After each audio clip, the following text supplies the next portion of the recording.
Hello everyone. Today I am going to explain model number 2, the types of small scale fading, then Rayleigh and Raisen distribution. So before going to this lecture, we take always a review of previous lecture. In previous lecture, we start with the concept of what is my small scale fading. Then small scale fading is a phenomenon due to the happening to the multipath propagation of a signal to the environment. Then what are the factors influencing for the small scale fading? There are the basically four. Then we also introduce the concept of Doppler shift, which is nothing but the relative motion frequency between the transmitter and receiver.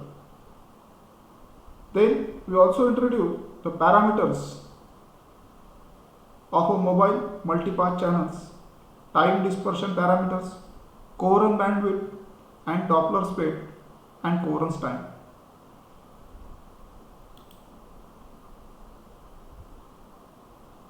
The small scale fading or simply fading is a term which describes the rapid fluctuation of the amplitude of a radio signal over a short time period or a travel distance. Basically, fading is caused due to the multipath propagation of a signal, or maybe we can say that caused by the destructive interference between the two or more versions transmitted signal being slightly out of phase due to the different propagation time. So it is also called as a multipath propagation. So this is about the previous lecture.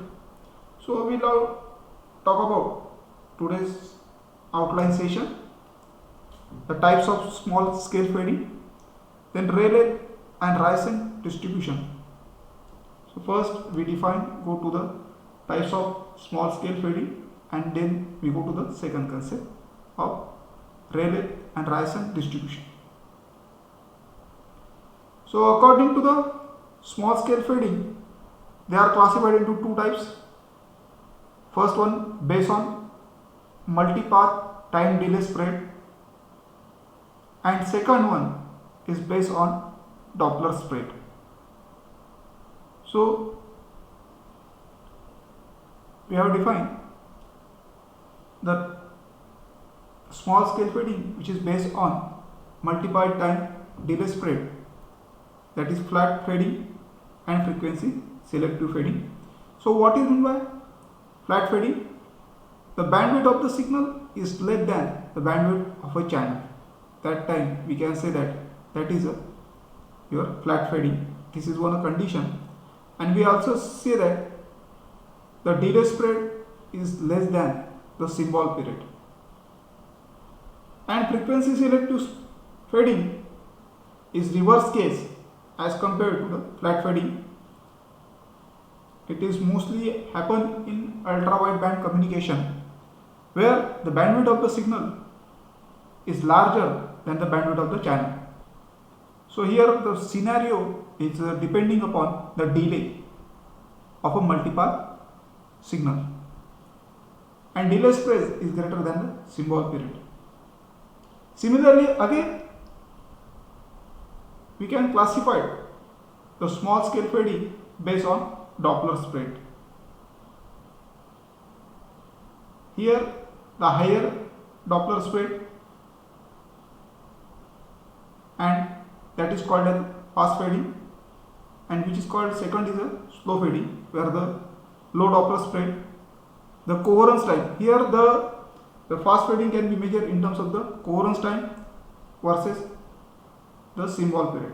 So the relation between for the fast fading will happen when the coherence time is less than the symbol period. The channel variation in this is faster than the base signal variation. The coherence time is greater than the symbol period. That time the channel variation is lower than the baseband signal. So most in day-to-day life, this scenario will be happen when we are experienced with this. So this tree structure define the types of small scale fading in two classes: multi-part delay spread and Doppler spread. So depending upon the relation between the signal parameters, this classification basically on the signal parameters. Which are the parameters? Bandwidth and symbol period of a signal parameter, and channel parameters, that is delay spread and Doppler spread of a different signal undergo the different types of fading. Based on the delay spread, the types of small fading are flat fading, and second one is the frequency selective spreading. Then based on Doppler spread, the types of small scale fading, fast fading and slow fading. So let's see one by one. So what is meant by flat fading? The flat fading occurs when the amplitude of received signal changes with the time, and it occurs when the symbol period of the transmitted signal is much larger than the delay spread of a channel. The bandwidth of the applied signal is narrow.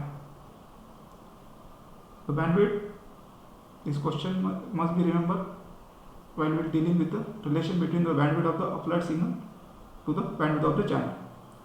The channel has flat transfer function with almost a linear phase. Thus the affecting all the spectral component of the signal is very weak, may cause deep fades, increase the transmitted power to combat this situation. So how to overcome the flat fading, that is to increase the transmitting power, and so we can remove the flat fading.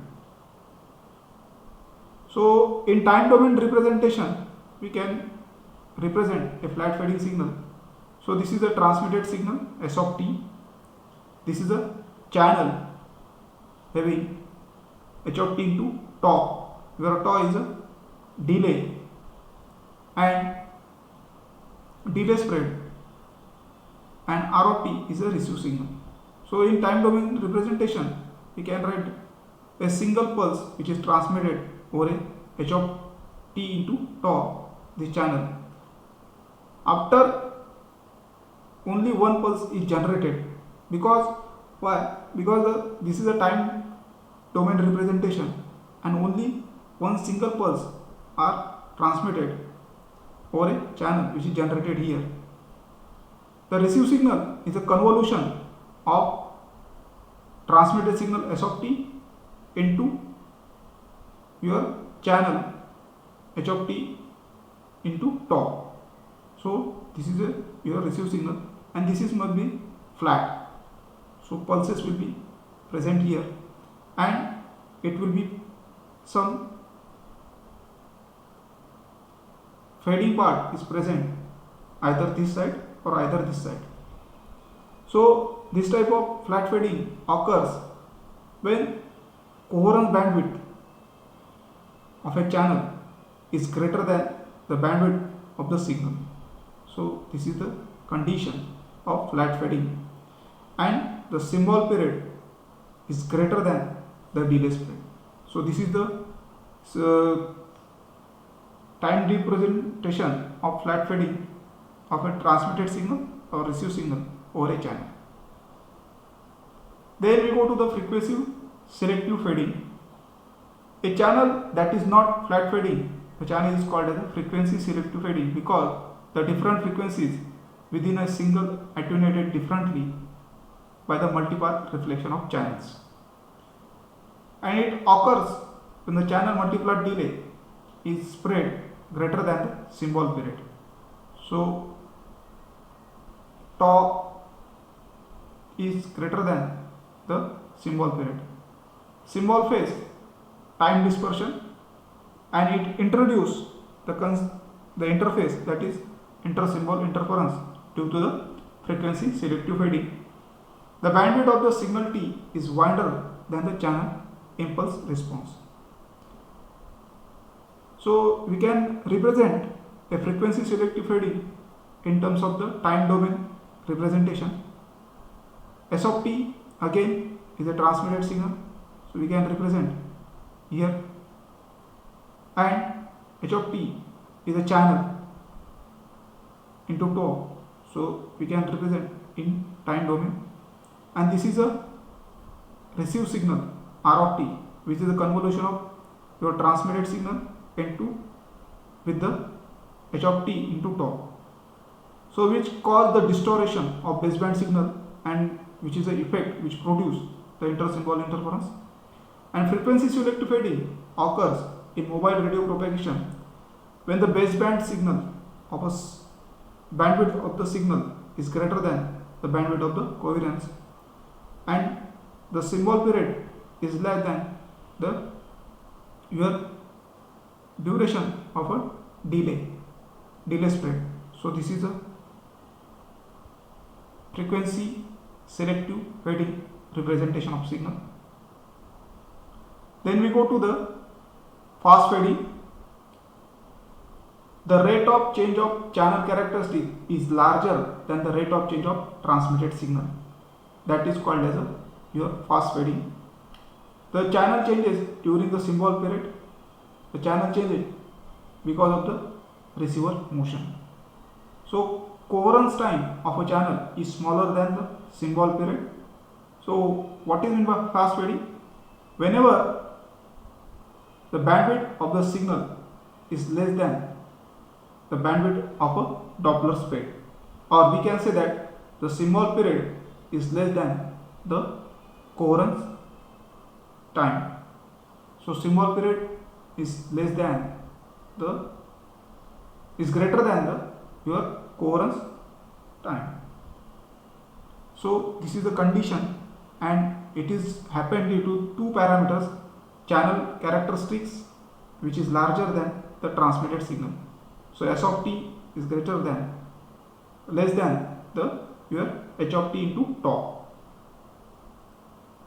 Then slow fading, rate of change of channel characteristics is much smaller than the rate of change of transmitted signal.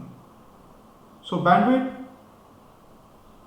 of a transmitted signal is greater than the bandwidth of a Doppler spread, and symbol period is less than the coherence time. So this is the equation which represents the slow fading, and it is due to the relative motion between the transmitter and receiver when the rate of change of channel characteristic is smaller than the rate of change of transmitted signal. So this is the insulation, what type of fading experienced by the signal function of symbol of period and baseband signal bandwidth. So first this will be give the overview how to happen when the symbol over a symbol period, and this is a sigma t, means which RMS delay, which represents the RMS delay spread, and what will be happen, and this is vertical line which represent the coherence time, coherence period or coherence time, and x axis and y axis, these are the transmitted symbol period.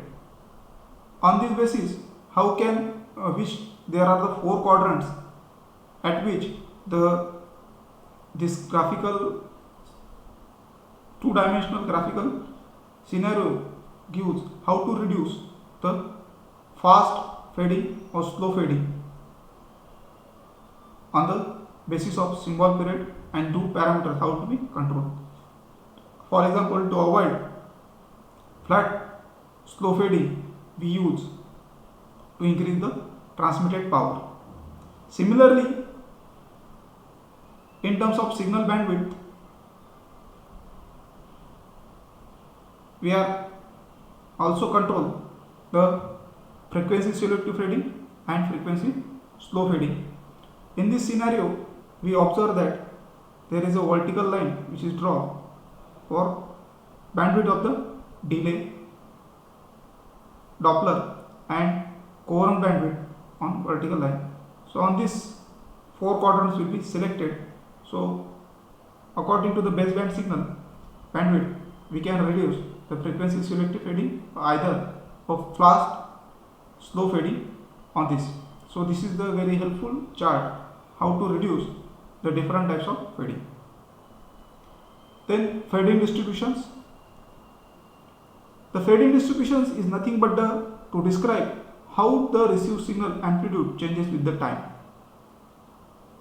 Remember that the received signal is a combination of multiple signals arriving from the different direction with different phase and different amplitude.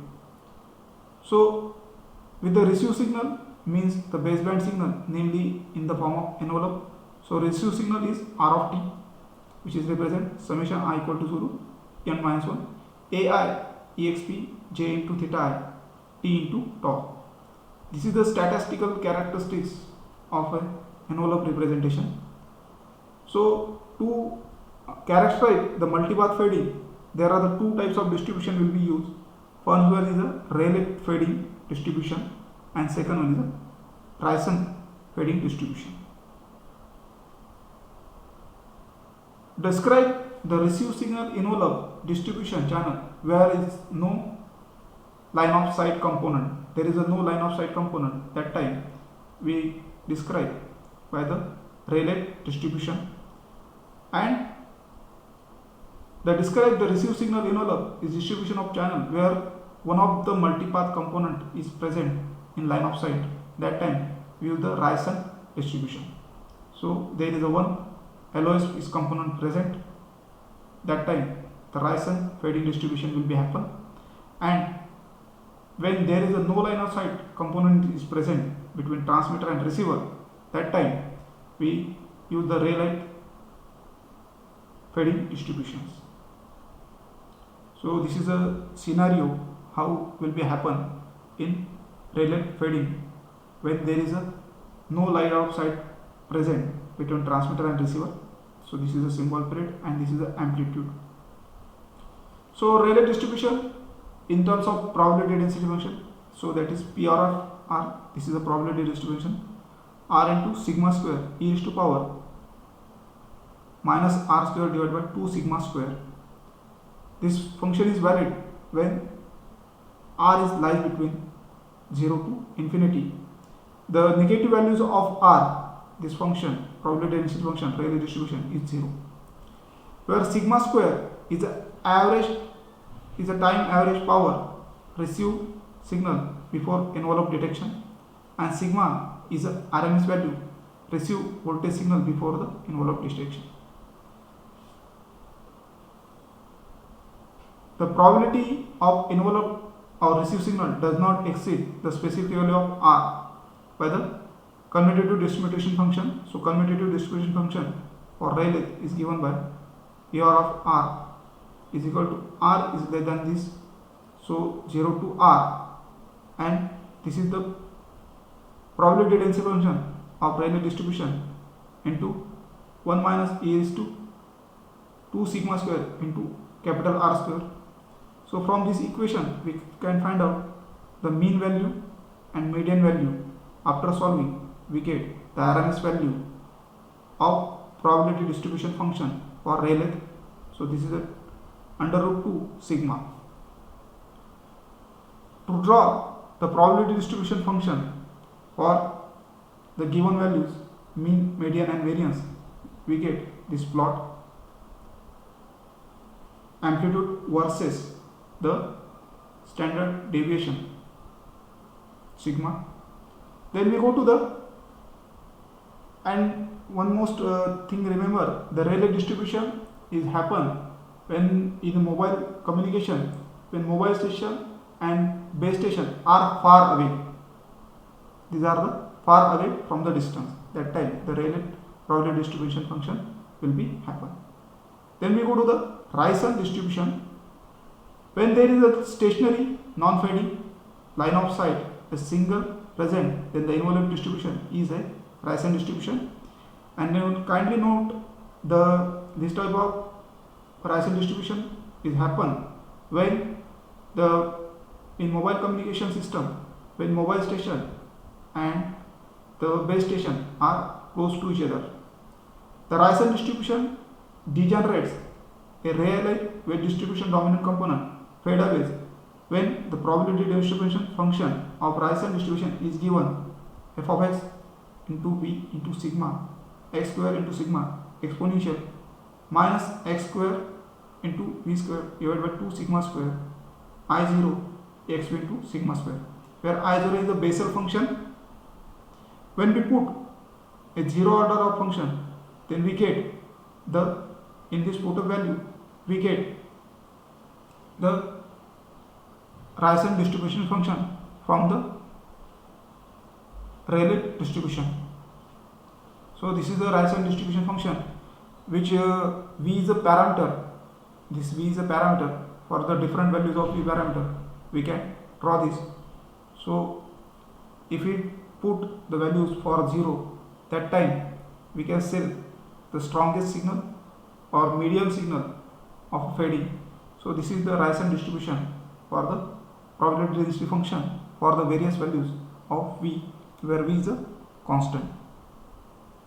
So in this lecture we are introduced the concept of small scale fading, various types of the small scale fading, fast fading, frequency selective fading, then flat fading, all these things depending upon the channel characteristics and transmitted characteristics of a signal. So there are also various types of distribution which are responsible for the Rayleigh distribution and Raison distribution will be happen, and the components which is responsible. So we can stop here. Thank you.